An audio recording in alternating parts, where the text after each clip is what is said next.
Good morning, everyone, and thank you so much for showing up on time. It's 9 o'clock sharp, second day of a Congress, and we still have a full room.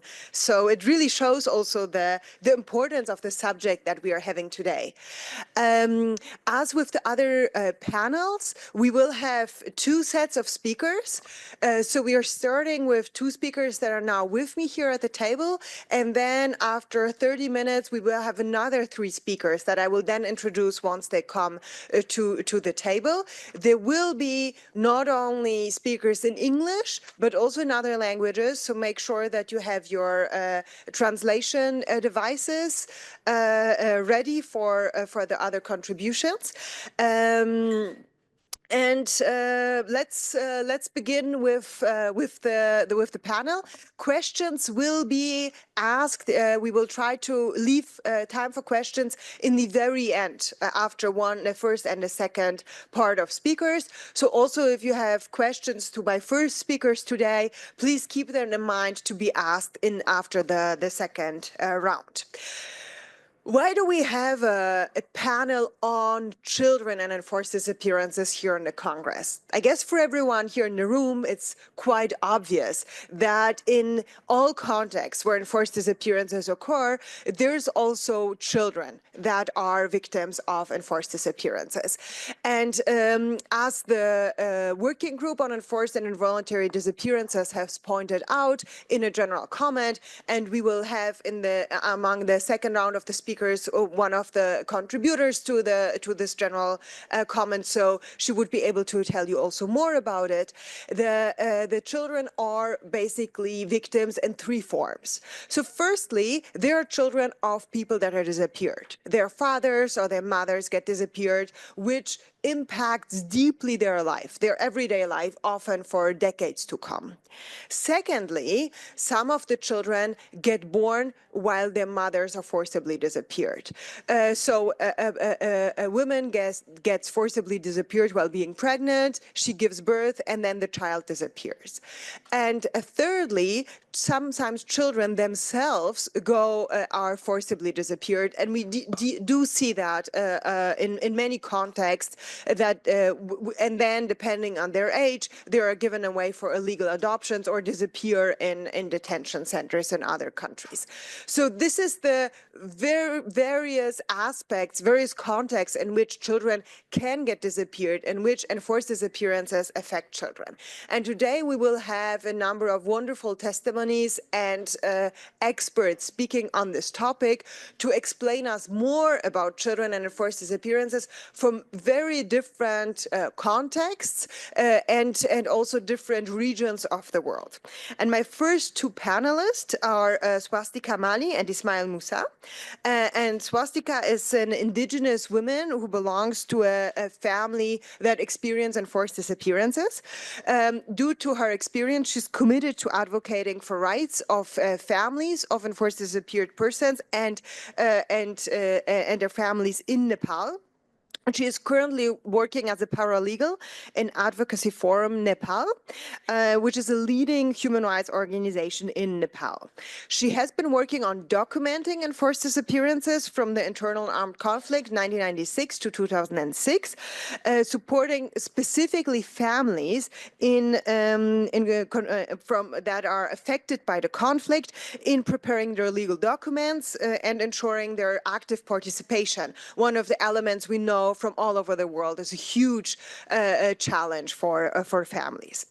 In addition to her paralegal work, she has also worked in a women peace facilitator organization and community peace building initiatives. She's currently pursuing a bachelor's degree in psychology and social work, and has also worked as a women leadership mentoring program led by the British Embassy in Nepal. She was also engaged in initiatives led by the UNDP in Nepal and volunteered in various works with the Department of Social Work. Then in this panel also Ismail MOUSSA will take part, who is sitting right next to Swastika Mali, and he's representing an Eritrean Coordination for Human Rights organization. It provides support for children of disappeared persons in the Eritrean diaspora in the UK. So he's a human rights activist and freedom fighter who himself lives in exile in London. He's the co-founder of the organization Eritrean Coordination for Human Rights. He has been campaigning and advocating not only for human rights in generally, but also against enforced disappearances in Eritrea for over 10 years by now. The purpose of the campaign that he's leading is firstly to demand the release and reveal the fate and whereabouts of the victims. Secondly, to support families and relatives affected by enforced disappearances. And thirdly, to document enforced disappearances. So my first question would be to Swastika. Good morning and welcome. Wonderful to have you here with us. Could you share from your own experience some of the legal challenges that you have faced as a child in a family that was affected by enforced disappearances? Thank you so much for the question, and thank you so much for the opportunity that I got to share my views and experiences. Like being a children of victim, it's very hard from every perspective, and when it comes to legal terms, it was very hard for me. So my mother passed away the day I was born, and then I grew up in a family where there was no man. After 3 years old, after my mother's demise, my father got disappeared, and I grew up in a family of a small.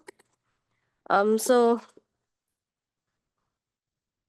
there are a lot of challenges, like although the government provides the allowance of for our academic purpose, we had to undergo through different challenges, like we don't have the facility of opening a bank account at a minor age.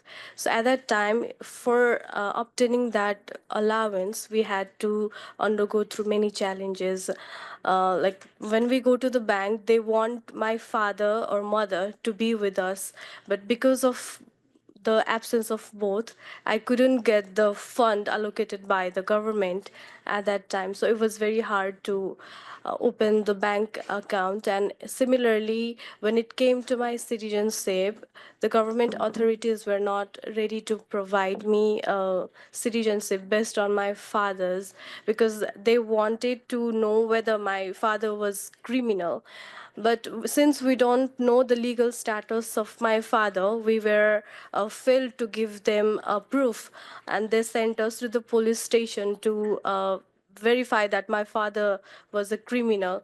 And after a few people from our community came forward and they testified to the government authorities that no, like her father is actually disappeared by the state, then only they provided me a citizenship, and that took a lot of time.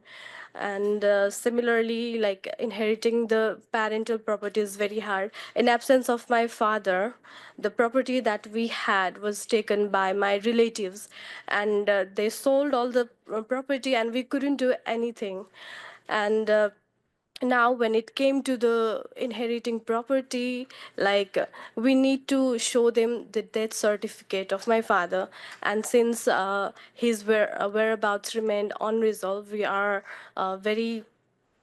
having difficulties in inheriting the parental property. When a breadwinner gets disappeared, like we have a lot of financial, social challenges, and in order to fulfill that economical challenge, sometimes we had to undergo through like land transfer mechanisms as well. So yeah, it's very hard from that context. Thank you. Thank you for that really telling also stories showing the problems that you're having. And that brings us to bringing in the question that I would have for Ismail Moussa on how do you actually make sure that children are provided a safe space to speak about what they have experienced. And I think we have now a short PowerPoint presentation. Yeah, thank you everyone, and it's a great honor and it's my pleasure to be here today this morning. I think it's the best that we could do to recognize the people who disappeared is to honor them, to tell their stories, and I think this is the least that we could do. And I would like to tell some of the stories before we begin, and I think. Especially for people in Europe, you see the migration of a lot of young Eritreans in the different capitals of Europe. Yet a lot of people are unable to understand why do we have these young people leaving their homes, and there is a very little story to tell about Eritrea. So I would like to begin by telling some of the stories of the children. So and I just like to warn people that some of these stories might be disturbing, but here is the reason we're here is to tell the stories regardless of how disturbing that they might be. So if I start with the first person, and Siham, this is a young girl. Well, she was a young girl. She was 15 when she was abducted. Siham is if you go to the next slide, Siham is the daughter of a former minister who left the country. And as a result, so he left the country, he never returned.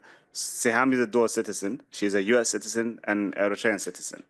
She was born in LA and returned because her father was living there. So the family was living in Eritrea. So as a result, when the father left, they wanted to punish the family and they didn't allow the girl to leave. She was taken when she was 15. This happened in 2012. Today, 12 years on, Siham's still unknown where she is. Her whereabouts are unknown. So this is a young girl who had a very good life in the US, and she had no problem, but her father was a minister. So this is a story of even dual citizenship doesn't allow you, doesn't secure you, safety in Eritrea. The next story that I would like to go through, maybe the next slide. So this is a young man called Hassan.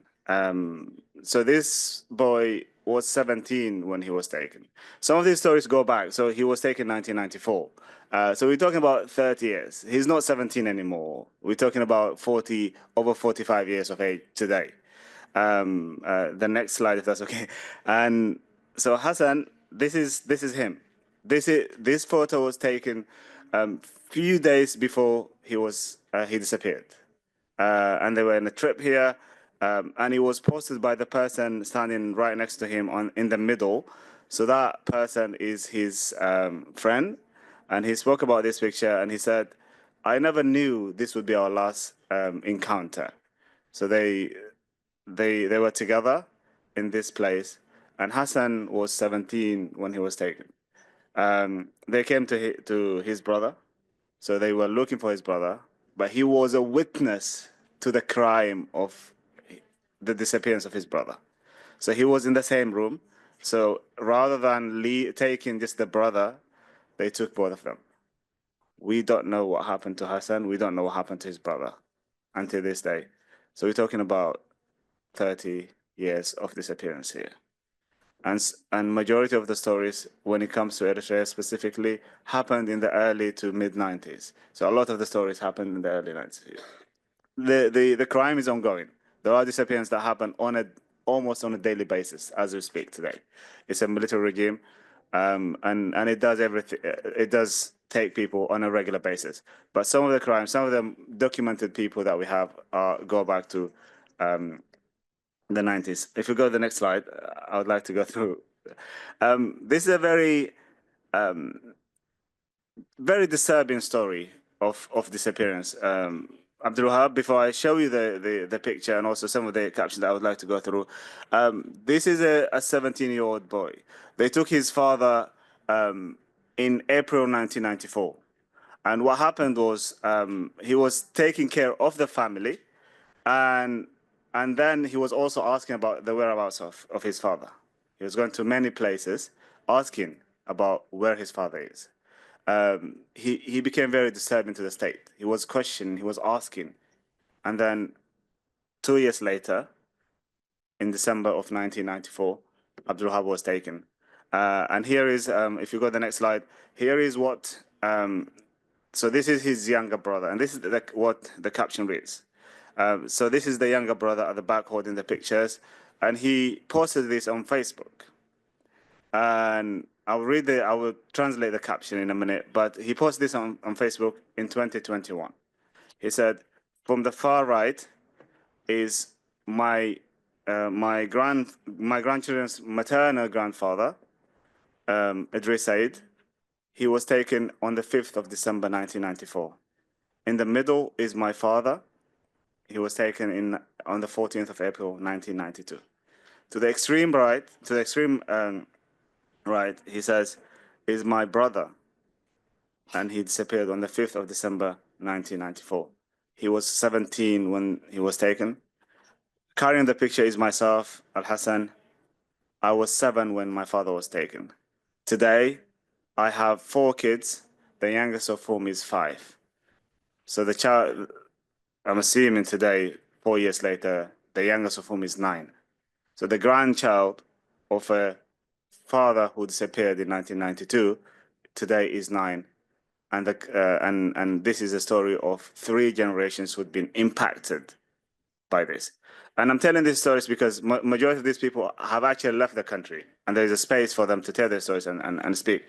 If you go to the next person, I would like to also tell the stories of some of the people that we couldn't mention.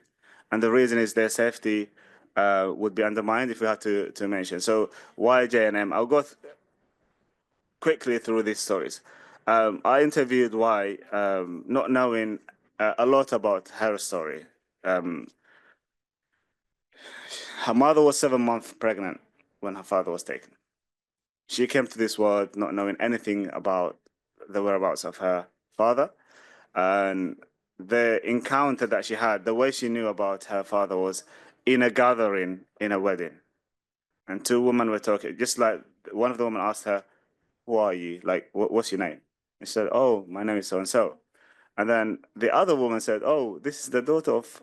And then the second woman commented, accidentally said, "Oh, the girl whose father was taken." And the girl was 5 at that time, never knew anything, and she was traumatized. We couldn't continue the interview because like the moment that she just like tried to tell me that story, she broke down in tears. And it was a very traumatizing moment for me. I've gone through many stories and interviews, but that was one of the worst.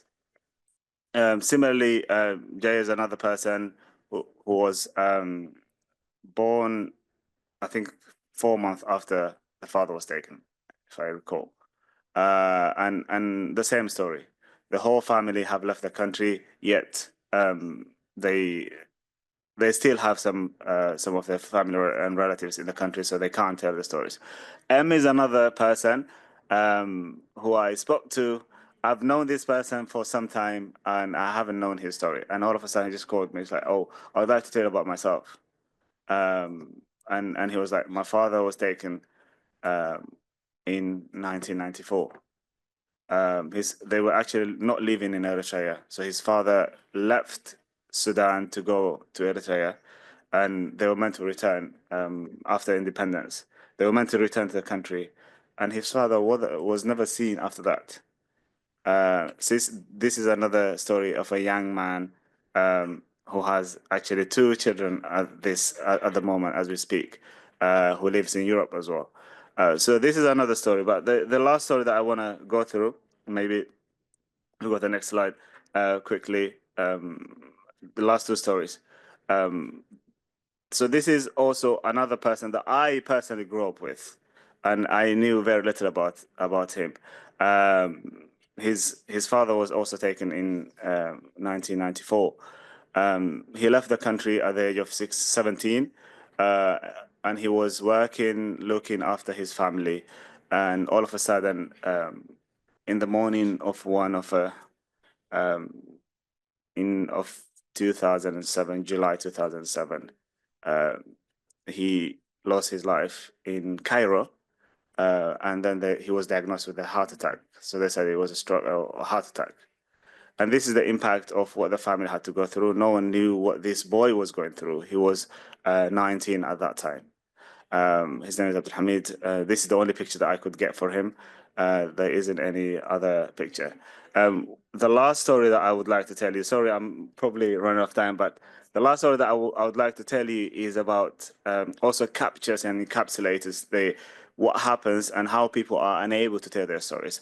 And if we go to the next story, this is someone who actually, Suleiman, he passed away at the age of 41 last year, January of 2024. If we take, so this person was a football player. He played for the national team, and his teammates were unable, he was unable to tell his story to them. So his father is in prison, but he can't tell the story to the teammates. So this came news to them after many, many years when he passed away last year. So the team that he played for is called Red Sea.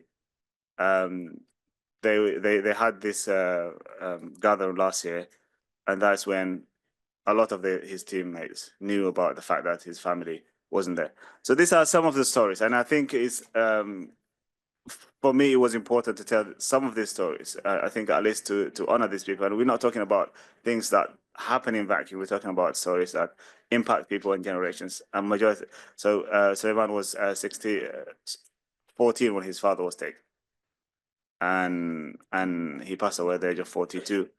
And no one knew about his story.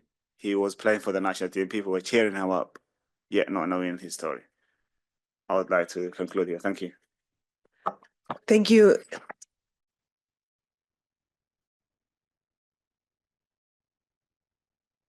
Thank you so much. And that was really powerful also by giving voice to people, to children. So I think it's really, thank you for doing that and also showing that this is what your organization, what organizations all over the world are doing to give voice and the importance of that. Your stories also show the number of challenges in giving voices. So one of the challenges, of course, in countries like Eritrea, you can mostly give voice to people that are outside of the country. Another challenge that is the psychological trauma that is connected to the disappearance that would not allow people to speak about it. And the third one, and I think that connects a bit to your last story, is also the social stigma attached to it, that people do not want to share because they're afraid of the stigma. And that brings me to a question I wanted to ask to Swastika, to the social stigma that's attached. How does that feel from a perspective as a child? How did you live through that? As a child, I used to hide the story of my father, because when I shared that to my friends, all I got was bully from my friends. They used to tell me that your father is a terrorist who used to kill people. I couldn't handle that pain, so I used to hide my story. But my friends from my locality knew what the truth was, and they used to tell each and everybody in the school. And I think I faced biasness from the teachers as well. Teachers are there to influence others positively, but there I was influenced negatively only. And because my father is not with us, and my mother was also not with us, I was not invited to the functions of like my friends and all. So it made me think that I don't belong to them. Like, it just made me feel like I am not worth, and that made me isolated. And everybody tells me that, why are you so reserved, why are you not being social? So I think this is one of the impact of my father's disappearance, because of the social stigma. And I shared it yesterday as well. Like, I wanted to study science, and I went in a college where I was told that I will be given a scholarship, because of my grades and because of my financial status also. When I went there and the teacher told me that because you are a victim, you are a children of a victim, you shouldn't chase your academic dreams because studying science in Nepal is so expensive and we have to give our most of the time in studying. And at that time we were three in our family: my grandmother, me, and my sister. And because my sister was only the person who used to earn for us and my grandmother was ill, he told me that you should support your sister in earning rather than chasing your academic dreams. And he told that you don't have the standard to study science. So that broke me a lot. And I told him that I will be studying science. I challenged him and I studied, but I didn't know that at that time I was mentally suffering.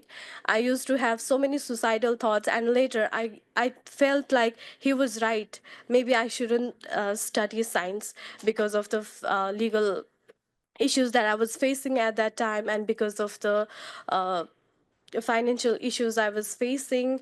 I was mentally suffering, and at that time there were no any awareness about mental health as well. I didn't know I was suffering mentally. I used to have physical pains as well, but when I used to visit doctors, they used to tell me that you're okay. And because of that, I was bullied by my friends as well because of my absence in the classes. So I lied to my friends for past 2 years about my family. When they used to ask me where your father is, where your mother is, I used to tell them that my father is in abroad and he's working there, and that's why I buy groceries from my own. So that is how social stigma made me isolated, and it made me feel like I don't belong to them. So yeah. Thank you. Just as a follow-up question, you talked when you started talking about the social stigma, you also talked about psychological impact it had. Did you receive any support on that on that end? And could you share with us information how psychological impact plays out for the second generation, for the children of the disappeared? At that time, there was no any awareness about mental health issues. But later, when lockdown happened, I started to talk about all my feelings with my sister. And I think that's how I recovered from it. Because I used to lie to everybody for the past 2 years, and all I did was to hide everything in me. That just increased the heaviness in me. And when the lockdown started, I got a time to spend with my sister. Like during that time, I lost my grandmother as well. And because of that grief, I think I was mentally suffering a lot. And when lockdown ended, I worked with an organization where I met a counselor, and I did take counseling from her. And yeah, now it's good. Thank you. Thank you very much. That is such a important and powerful story to hear. Thanks for sharing with us. And the last question in that panel before we go to the next panelist would go to our second panelist. We still have a couple of minutes, so if you could keep it a bit short. Your organization works on highlighting stories of children. And this we've also seen from the stories that you've shown, it's not an easy task. So how do you succeed in advocating and making those stories count? How do you highlight stories in a way that are successfully in an advocacy campaign? I think the biggest challenge that we have is safety of people, whether people inside the country or whether they are outside the country. The issue is these regimes work in a very connected way. So they do track and trace people. They work beyond borders and frontiers. So that's the struggle that we have. We try to highlight as many stories as we can. We also try to give a form of support to people who've been affected. But one of the things that we did find is a lot of the families actually find solace in each other. Because obviously of the stigma and social isolation that we're talking about. And labeling is a big thing. I think the government itself socially isolates people by labeling them. by giving names, fifth column. If you're Muslim, you're jihadist. If you are from the Jehovah's Witness, then you are a traitor to the country because you don't sign up to certain things, to the national service or whatever.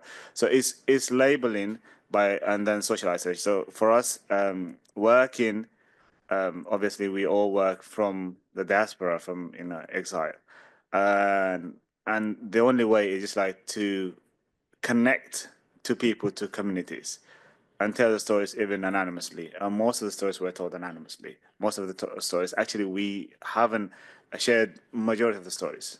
Because we can't. We have interviewed, we have written some of the documents, but we can't share the stories because sometimes some of the things that people say could be traced to the people or to their families. You say, my father was taken in 1994, this day, that day. Now there are segments of the story that you can't tell the story without telling them. Then that is traceable. So we just have to keep in mind empowering people, sharing their stories, giving people the opportunity to actually tell their stories. There were moments when people have to thank us, although we're not doing anything.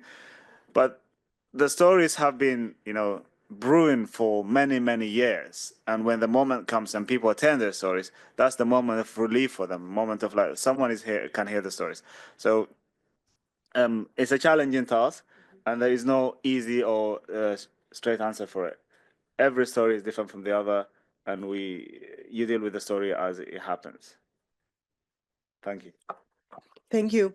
And thank you so much for showing the challenges also of that work. I think a lot of the people, and I also understand that from the nodding, can very much relate to the danger and the tracing back that you mentioned. So this brings us to the next panel, to the next panelists. So I would invite them on board, and I would have personally a lot of questions to you, and I'm sure there's a lot of questions in the room out there. So please keep them to after the next three panelists are going to speak.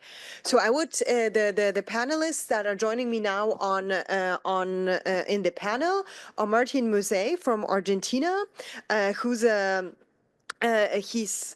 Let me start introducing them for the sake of time while they walk up here. Who was disappeared and detained as a baby with his parents, and he's one of the 143 so-called recovered children. He's currently a journalist, and he's a member of a human rights organization that is translated into English, Daughters and Children for Identity and Justice Against Oblivion and Silence. He was a witness and plaintiff in the trial where George Rafael Videla was convicted in Argentina for crimes against humanity. Yeah, and here. So you need to go up. Okay. Let us make sure that all the panelists are up to speed with the translation. Does it all work? Okay, perfect.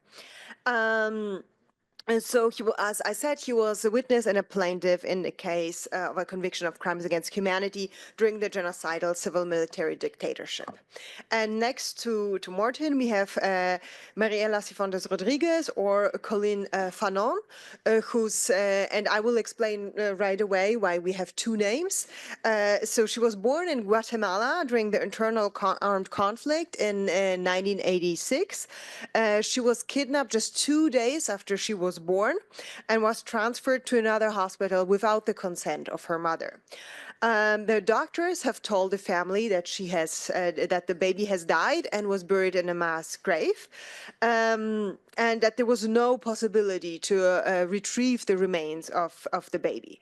She was then held captive in Guatemala for 11 months in inhuman conditions before she received a false identity, and that was created for her to be able to sell the baby under the as a adoption, which was, as we know now, an illegal adoption by the presidential family.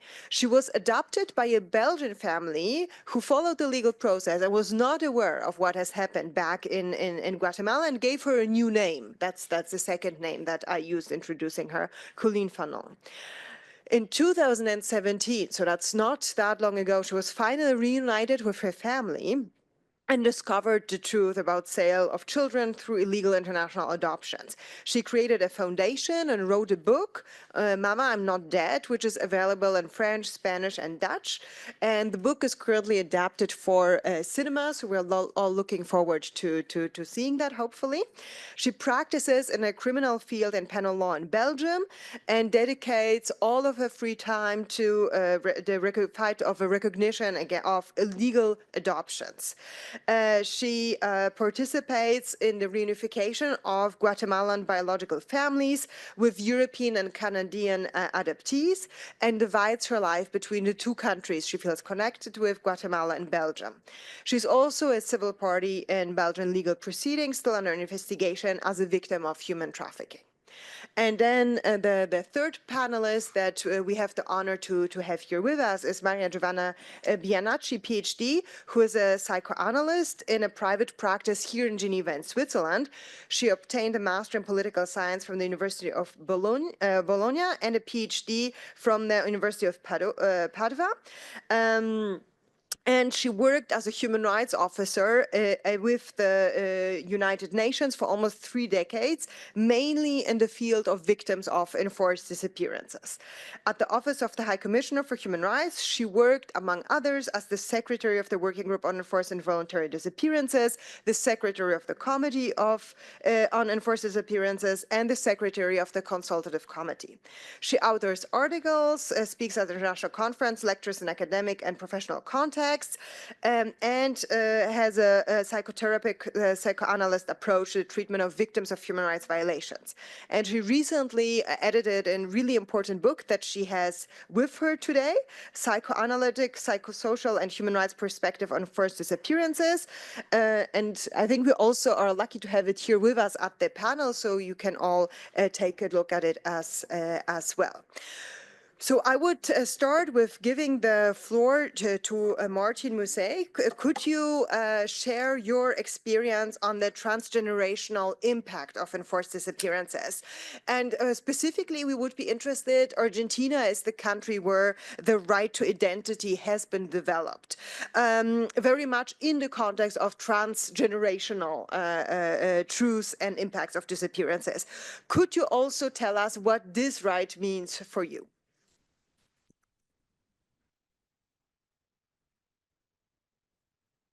We are not receiving the sound. We are terribly sorry. We are not receiving the sound. Yeah, it was off. The mic was off. Now it's on. Now we are hearing.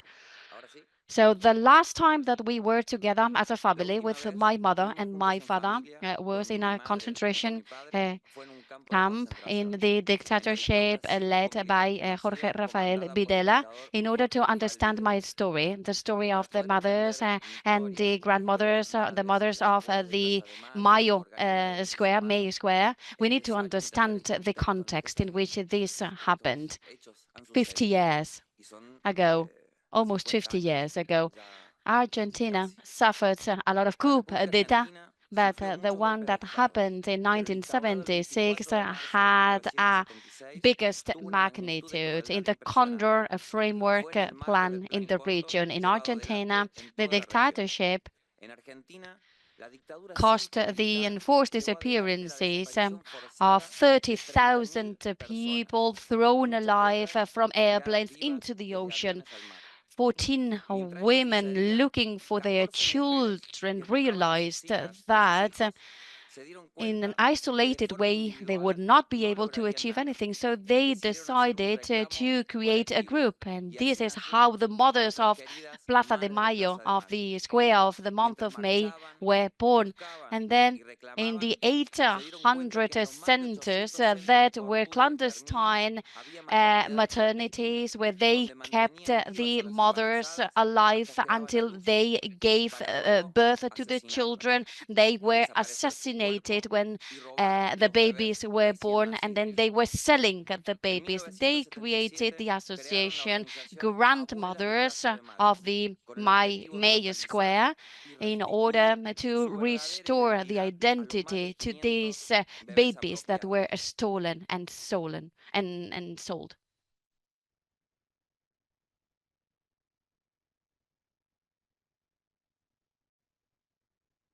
We have lost the sound.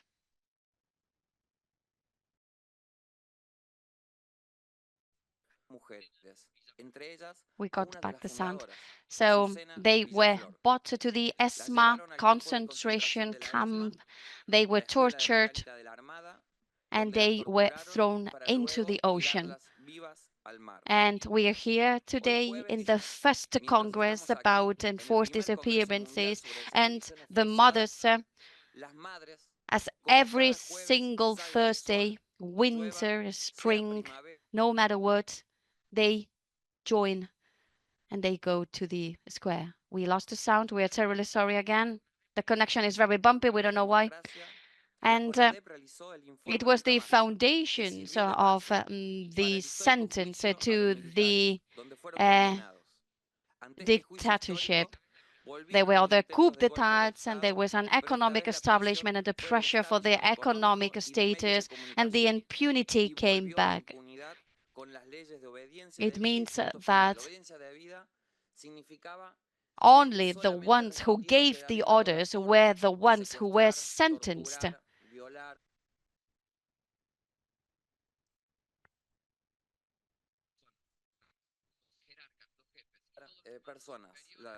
And not all the other ones. The other ones could enjoy freedom.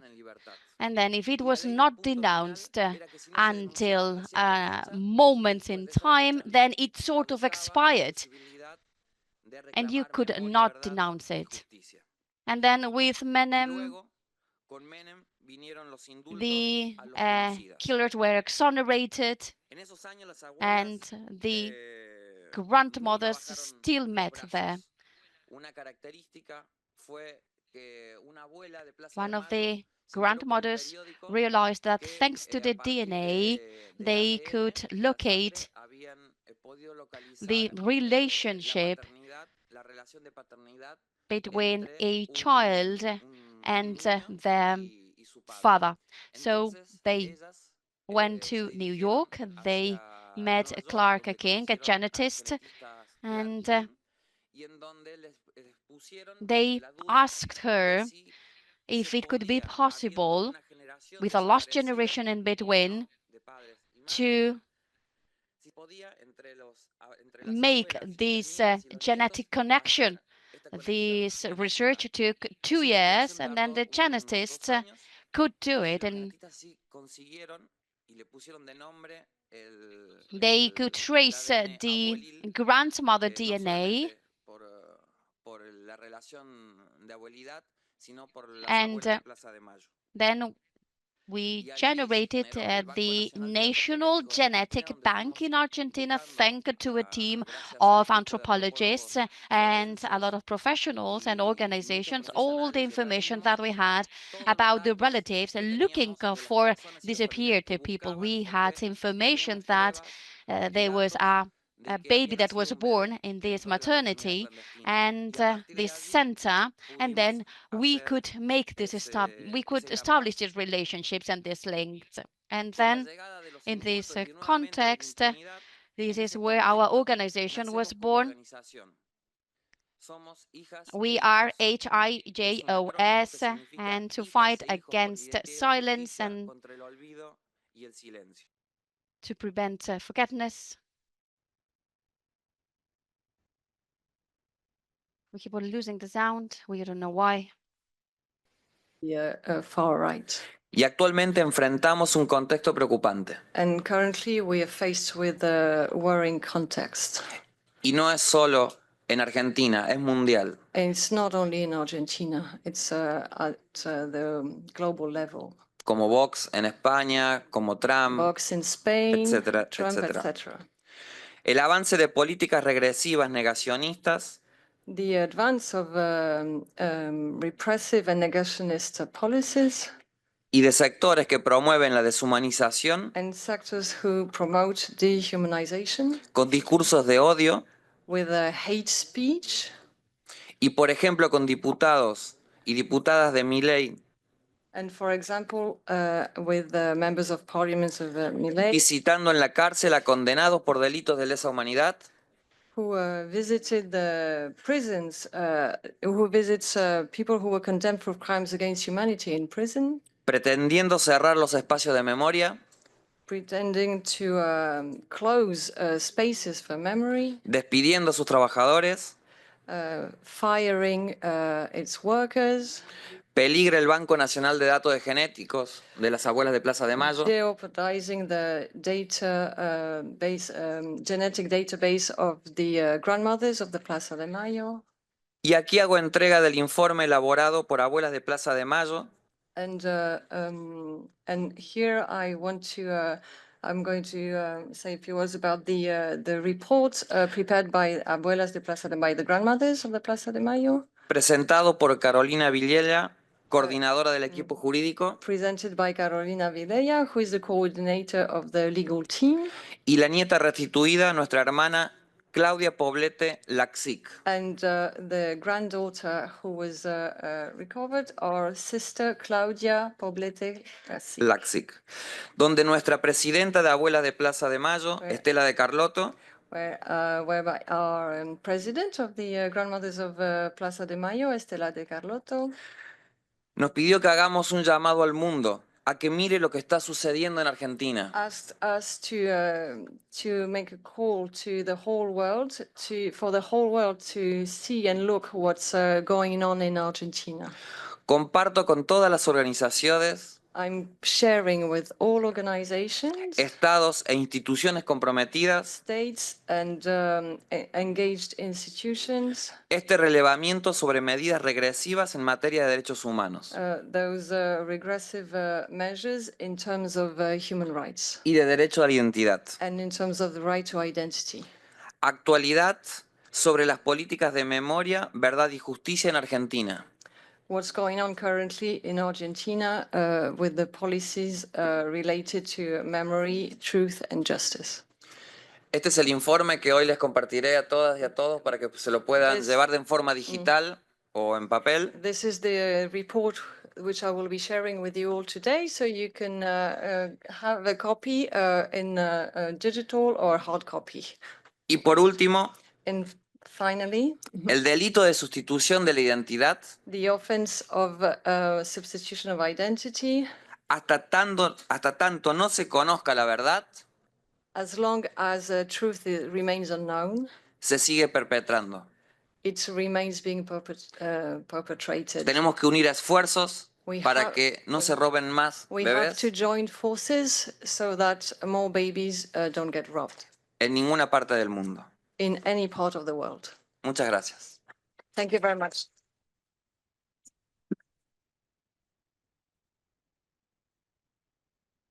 Thank you. Thank you so much. I'm just trying to, because there are mixed responses. Did we have interpretation? No? Oh, okay, there's interpretation. Yeah. Okay, there's still something missing in Arabic. The other languages are. Okay, let's check. I speak English. Spanish. Spanish works. Does French work? No. Spanish is supposed to work. No? Okay, perfect. Wonderful. Thank you so much to the organizers for making that work. And thank you, Claire, for jumping in this excellent, quick translation that really helped us over those 10 minutes. Thank you for this contribution. And what I think is particularly important is that you brought in the mothers and the grandmothers from the Plaza de Mayo. And I think it's not an overestimation to say we would not be here if it wouldn't be for them. So the whole framework concerning enforced disappearances would not be existing in a way that it exists if it wouldn't be for their fight. So it's very fitting that on a panel on children, we do pay particular tribute to them. So thanks so much for doing that. And actually, you bring us to our next panelist, who is fighting the fight against illegal adoptions. And illegal adoptions, and that comes very clear from your story, are not a new phenomenon. They're really a long phenomenon, but the legal struggle against them is quite new. There's some new developments with regard to them. So would you be able to share with us how you get engaged with that and what states can do to better prevent illegal adoptions and illegal international adoptions? The floor is yours.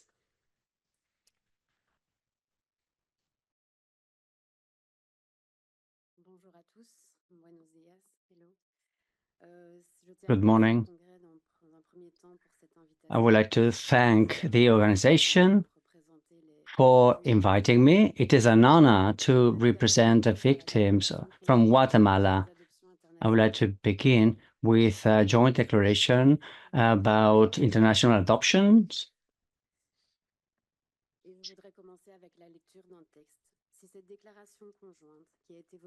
I'll begin reading a text. If the joint declaration voted in 1922 exists thanks to the associations of victims, it exists because 14 organizations have joined together to be able to develop a campaign from the civil society. This is how this organization operates. It is the result of this working together. Different countries, Colombia, Mali, Chile, Vietnam, and Korea, are represented. I can add that this is the biggest organization in the world, joining together many countries. And I would like to mention recent cases, such as the case of Maria Jose Montresco. He was abducted in Mexico. Her mother was assassinated. The baby was abducted too. And there was an illegal adoption. There's no information in order to find the new fathers. I also wanted to talk about the children stolen in Congo. Human trafficking continues to be a reality. Enforced disappearances is a form of human trafficking, but there is not enough regulation to fight against it. The privation of freedom and the commitment by the government indirectly supporting these practices. There's been a lot of opposition in order to provide information. Every organization is doing their fight in their respective countries, and we know the complexity involved in international adoptions, also the idiomatic barriers, the legal barriers. It is a constant infringement, a constant violation that happens over time, and that leads us to the problems with the status of limitation that allow the culprits to go free. We need the support by the state because we cannot accept their silence in this matter. There's work that has been done, that's true. We've been in contact with different organizations, and we work within the framework of a pilot project by the FATH, which is an anthropology organization that allows several organizations to take DNA samples in Europe and Canada and make it available to Guatemala and help the people that were born during the armed conflict in Guatemala until 1996. There have been adoptions that have taken place later until 27, and there is something in Guatemala that is relevant, I need to mention, which is the fact among the corrupt. The victims just want to find their relatives, and they don't have the legal means. They don't have legal assistance, and the legal framework is not of any help. So DNA gives us force in cases of reunification of families, because we work with private organizations too, without the support of the states, of the governments, but they should contribute, because they should be participating, trying to find out the truth. We have been able, together with a dozen of organizations, to be able to change the social code in Belgium regarding international adoption. because our situation was not contemplated. We also have requested for an amendment in the Justice Commission in order to introduce this new concept in terms of illegal adoption. This is something new, really, and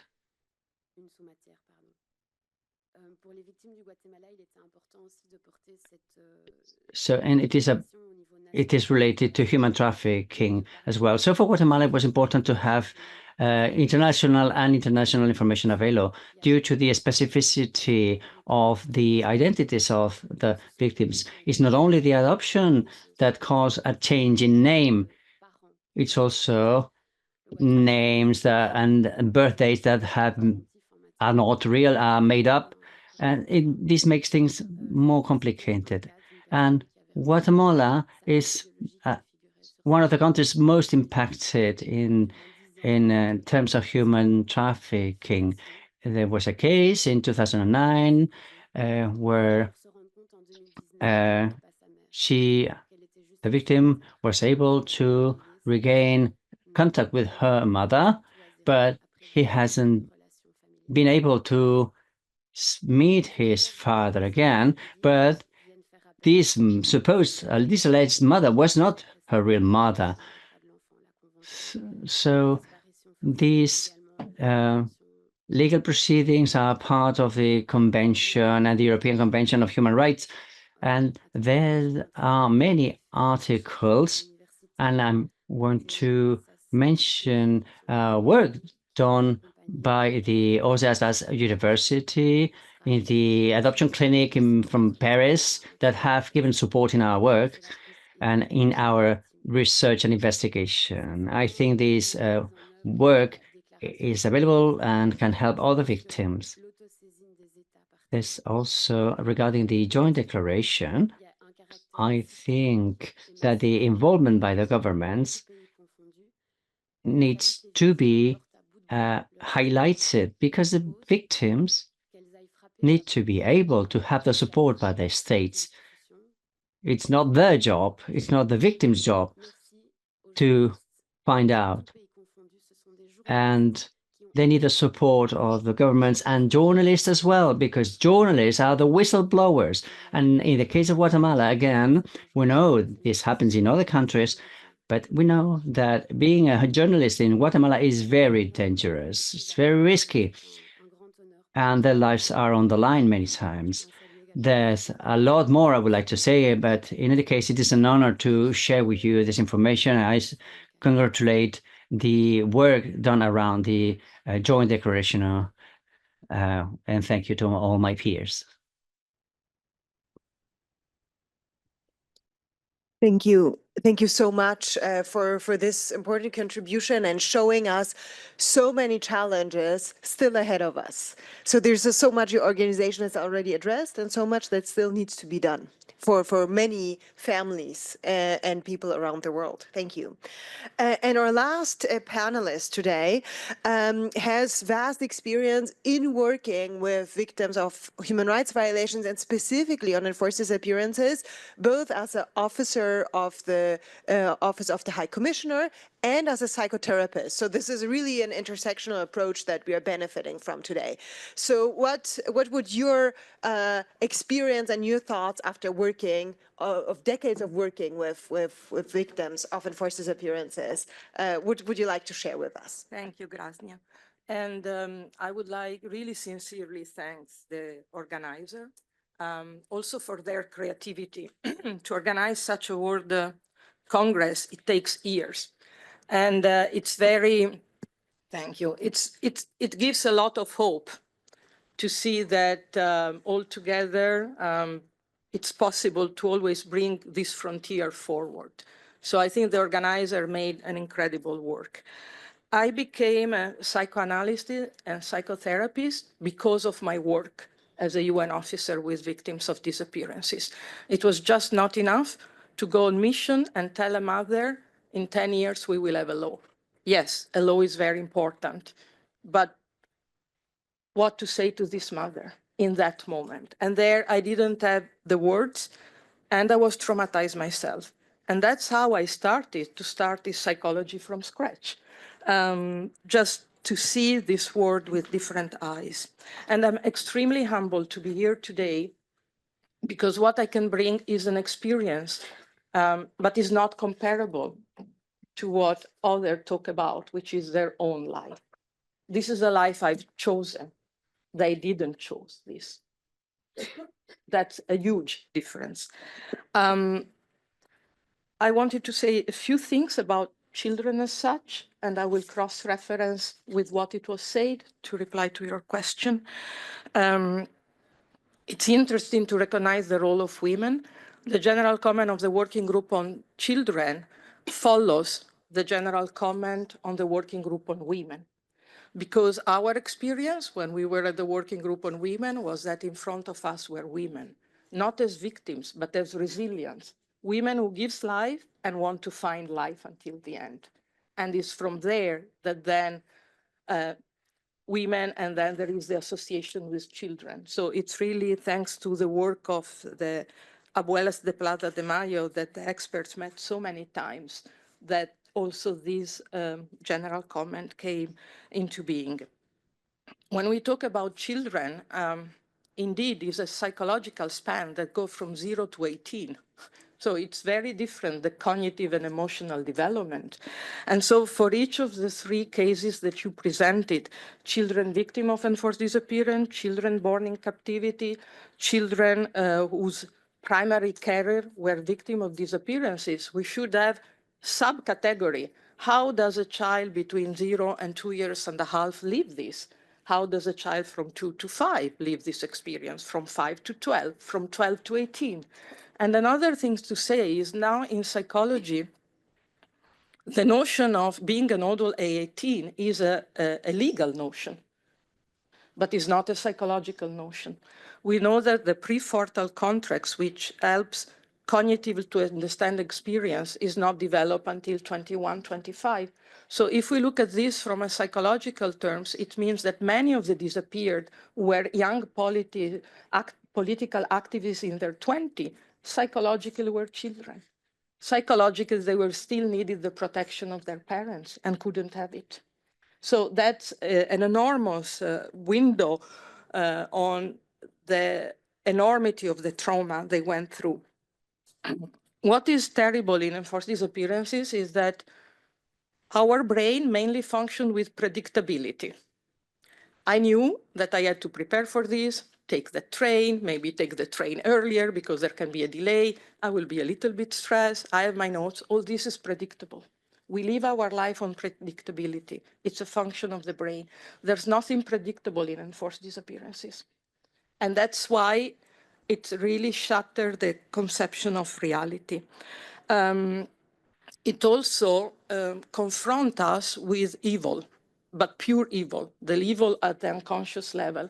Because for so many lawyers who fight for the cause, doctors and psychologists to help, as we have heard, there are also lawyers who are very corrupted and help this network. There are also doctors and psychologists who participate to the torture of the disappeared, who know how to apply psychological torture. So there is a world which is very frightening that opened in front of us. So the experience that victims live is one of inner abandonment, desolation, and very difficulties to deal with reality. Which one is reality? I've heard in all the speakers before, Swastika, Martin, Coline, this basically not belonging, but also this doubt about identity. And here we are not talking about identity in legal terms, but really, who am I? What is my real name? Who's my real mother? Or the person who raised me are not the biological parents. Did they know? They didn't know. So there is in these persons, in these children who then become adult, really a fight that most of us doesn't have to fight. That is who I am in the most profound way.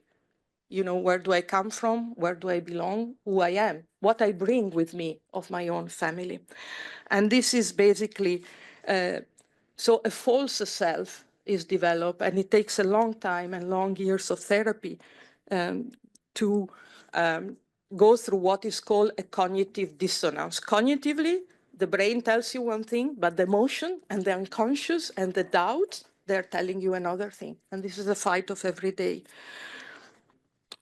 Of course, there are different pathology, but I don't like to talk about pathology because these are just coping mechanisms with an extreme reality. That's what it is. So these people are not sick. I mean, these people are just trying to adapt to reality. And you would have different attachment style. But what is very interesting, and then I really want to conclude, so then there can be more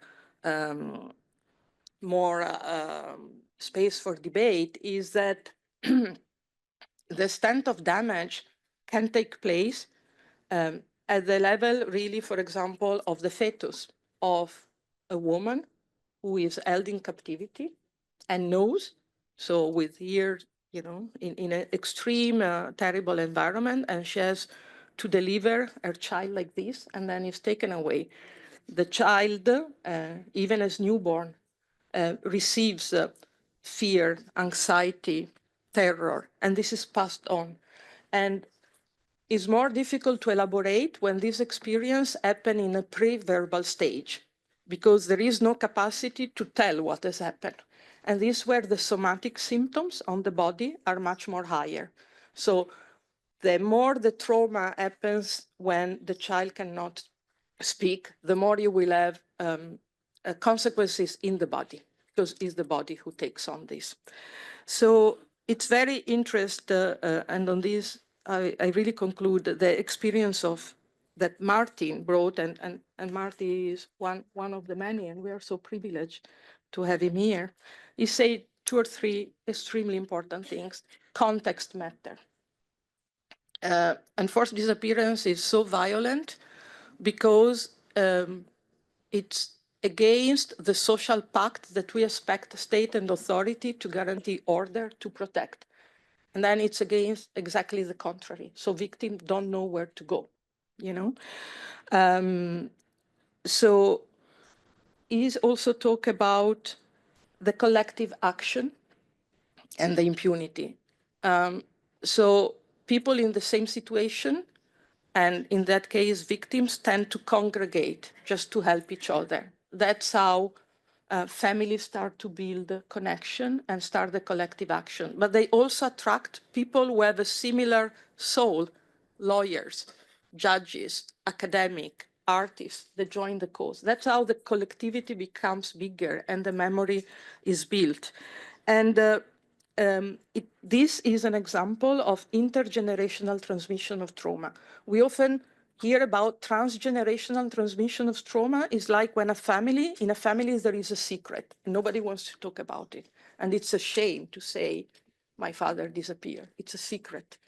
So that creates more trauma. In the experience of Argentina and then many other countries, we see the contrary. We see that there is an intergenerational transmission of experience. Things are said.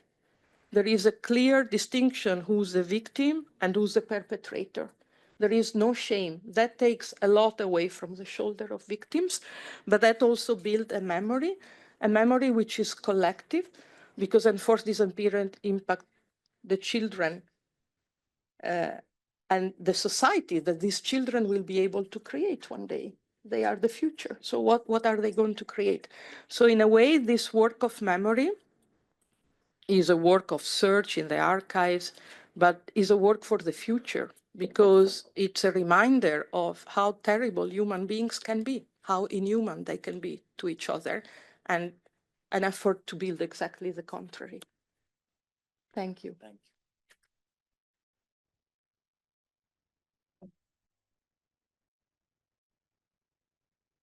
Thank you. Thank you so much. And I think it's quite telling that you close with a comment on how important the societal support was for coming to truth in Argentina, while you closed with a comment on how the change is going in not a good direction. And so there are those different trends going on that we also need to think about when seeing the context and the law and the changes. So we have still 11 minutes for question and answers, which is very good considering and I see 3 hands up. So let's start with those 3 hands. It would be lovely if you could try to keep the questions short. The 3 will come first, and then so we have 1. I don't think we will have the possibility to get everyone, unless the questions are very, very short. Thank you so much for giving me the possibility to talk. I would like to thank the panelists for their experiences.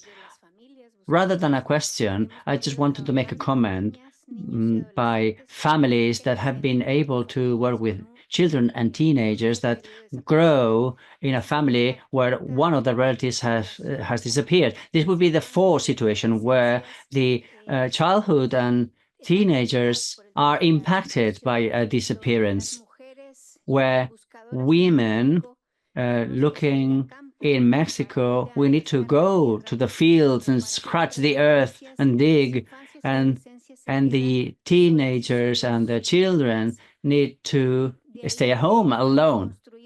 This is why we have created spaces.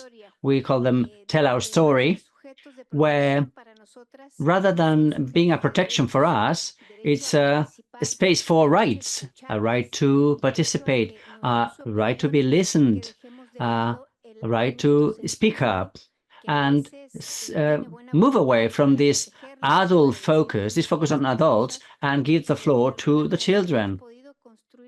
So we have created safe spaces for them with international standards that now we are here sharing with you this psychosocial approach by the families, because it's very important. The community support is very important for the families. So it is not only the isolation and the silence around the protection of children and teenagers. We would like to share a lot more things about this project. If you're interested, let us know. We're available. Thank you. Wonderful. Thank you. So I see there's a lot of hands up. I would like to take the first 3 persons. That was the man over there and then the women in the back. And let's see how much time we have left for that.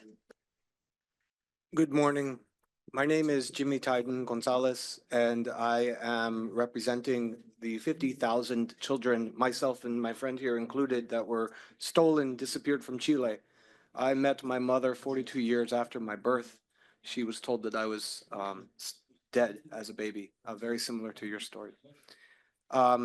There's a missing component to the conversation, and I wanted to offer it for discussion. There's a lack of culpability or accountability for the countries that receive these children. I was raised in America, which is the largest importer, and I hate that word because it objectifies the people that are part of this, but it is the right word. The American country imports the largest amount of children from all of our countries, and there's no conversation yet about how to gain accountability from them to help assuage the damages that they have caused through this process. And so my question for the panel would be, how can we, as a powerful group in this room, in this building today, how can we work together to gain accountability from the largest importer of stolen children worldwide? Thank you. Big, important question. Let us have the last question in the back and then see how it goes on. السلام عليكم. بنت رشوة مختصة نفسية ومكلفة بالإعلام في التنسيقية الوطنية لعائلة المختطفين. I just wanted to make a question that is related to the disappeared families in Algeria. First of all, I believe we have things in common among all the countries and among all the continents. I am a specialist in psychology, and I would like to address my question to the psychologists in the panel. In my work, I have seen that most of the disappeared children, when they grow up, they grow with a feeling of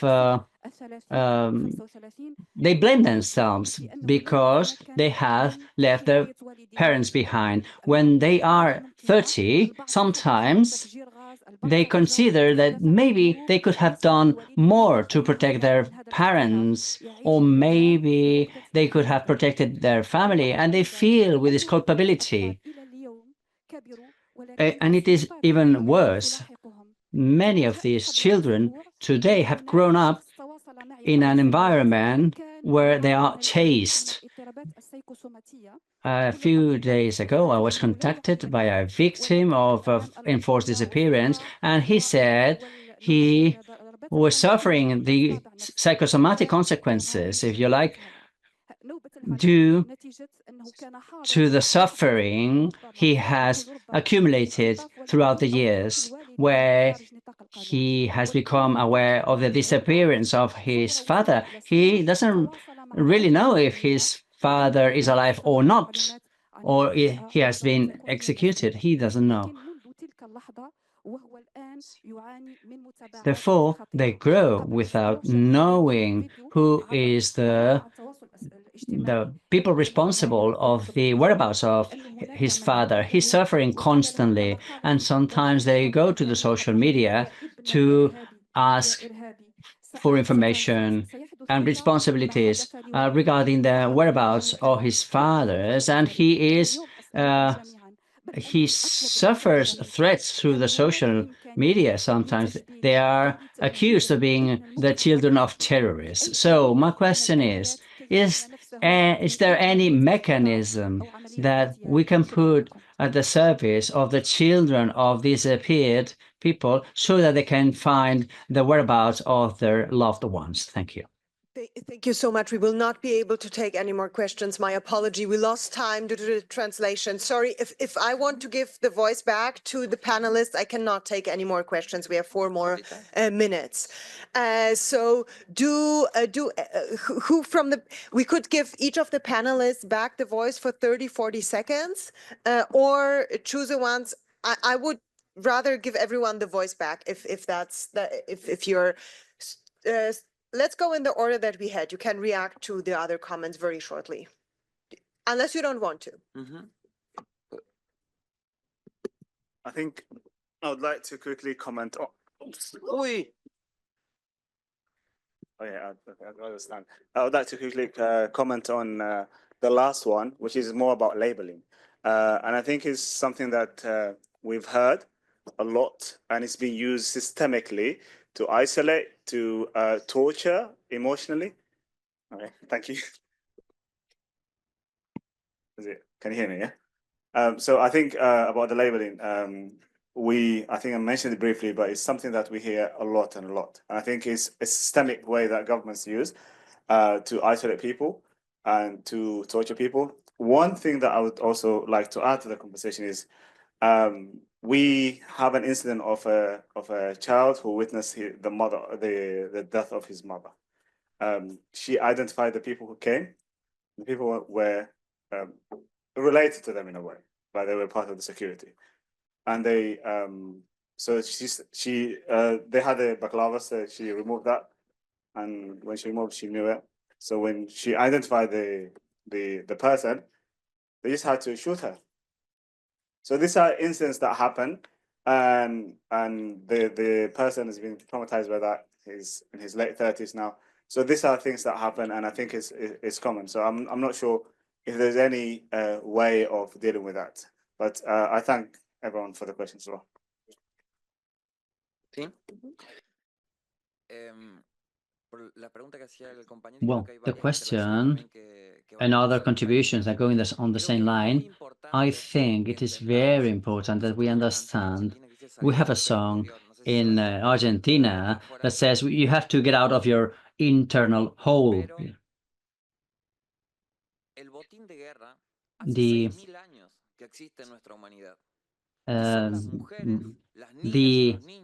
spoils of war is women and children, and this has been like this for many years, thousands of years. It's not my story, your story, our particular stories on a specific situation in Congo, in France. In 2015, we did our first meeting about stolen children in Barcelona, and we became aware of the cases happening in Ireland, in England, in Africa. So we need to understand the importance of the abduction of children and the change of identity and the trauma that this entails, as our colleague mentioned. We need to understand how important it is. And a key to this, I am the second generation of searchers, and I think the key is to move from being a victim and become a human rights activist, a human rights fighter. And because we are victims, and one of the tools we have available is to become fighters and from being a victim for the culture of peace and to prevent these facts to happen again. It's thousands of years of violation of human rights, stolen children, women that have suffered, like my mother, in a concentration camp or in any situation with torture, violation. And we need to understand the importance of this because the solution is our hands. If we articulate ourselves, if we get together, and this is the first World Congress on enforced disappearance after 1,000 years. So this is really, really relevant. And it is key that knowing the truth, in my case, and in many cases, we've seen this with many doctors and professionals, being able to know the truth gives you the possibility to be free. Knowing the truth is painful, but it gives you the possibility to be a free human being and a political being for change. Yo quiero responder a la señora para decirles gracias por su trabajo. I would like to answer the lady over there for her work and to talk about the disappearances and the support they are providing to women, which the country is not providing. I think that in the case of illegal adoptions, you talk about accountability, the accountability of the states, countries which cannot protect their children and their women. So I would like to thank you for your comment, and I would be happy to get in contact with you. In the case of Guatemala, we're talking about 45,000 enforced disappearances, among which 8,000 disappearances of children and 35,000 illegal adoptions. So 35,000 children that left the country. I'm going to continue in French. Children that went to Europe, the United States, Israel. We work with Belgium and in reparation, different work we are carrying out. And I will get in touch with you to answer to your question, to the second question. It would be great to have the details of your association, being aware that the work framework in different countries might be different, of course, and there are legal differences, of course. So please get in touch with me. it will be a pleasure to share with you our experiences.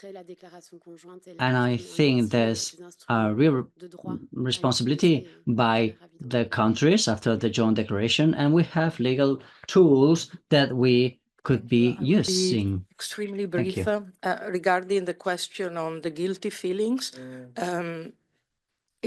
Everybody is surrounded by guiltiness. The children who think of being guilty not to be able to find the parents, exactly like the mothers and the families who think they have not done enough to find the disappeared. In the children, the sense of guilt is different because for them, they always believe that in a way, up to a certain age, the adult must be right and they must have done something bad to have received this.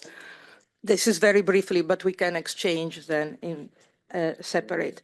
I wanted to reply on the second, third, and fourth generation, and also to what Martin said. In 2001, there has been a wonderful study by Morales Saez and Espina. There was the recovery of human remains in Chile.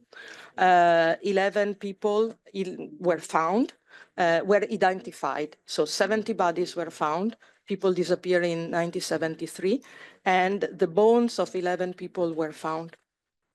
And so they look at how the three generations live this.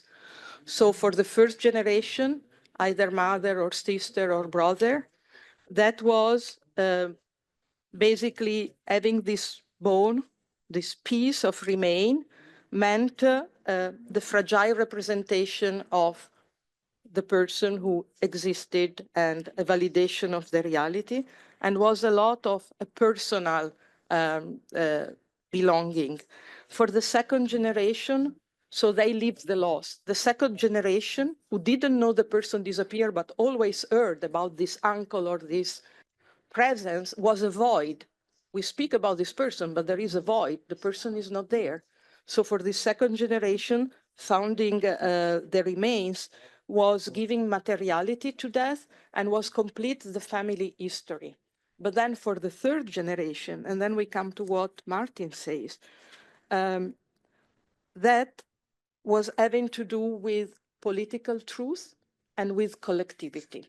And then that's where, at this level, from the personal to the family, it went to the collective fight.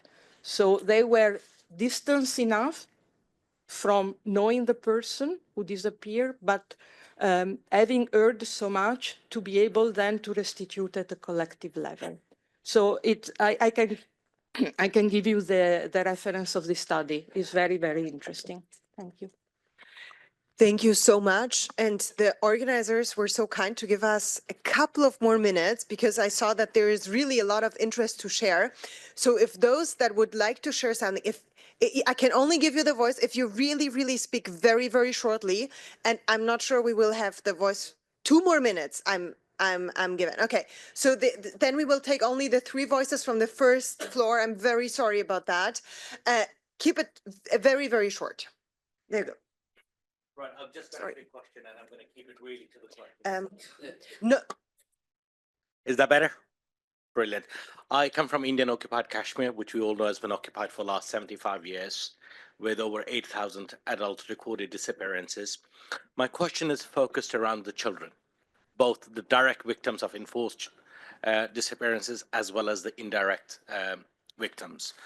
The challenge we're facing is getting some sort of aid or respite to these kids who have been the victims of enforced disappearances by the state mechanism, because the state itself is preventing us from providing any sort of respite, aid, or help to these children.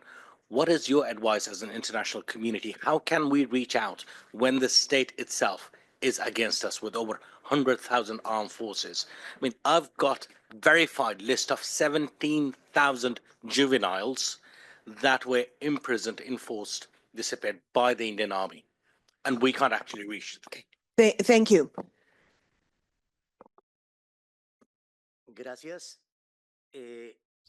Thank you. In Colombia, there are comments, or there's a new movement of adult grandchildren looking for their grandparents, the victims of the Colombian genocide. Is there any experience about this?